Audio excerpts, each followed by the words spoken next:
tidak ada di tempat lain.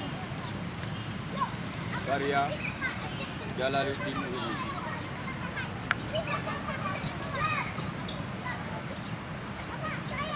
Di palang salib dan orang Kristen dengan susah payah telah dicari, namun dia tidak dipalang salib. Kunjungi candi Hindu, pagoda lama, tidak ada apapun di sana. Ke puncak Herat aku pergi, ke Kandahar ku cari, dia tak di tempat yang tinggi ataupun rendah.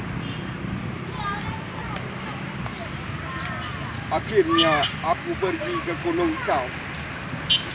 Yang kujumpai hanyalah kediaman burung angka.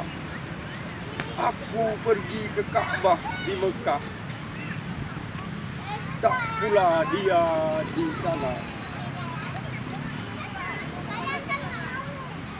Kutanya Ibnu Sina, sang filsuf yang ulung, jawabnya jauh dari jangkauan Ibnu Sina. Ku cari dalam hati.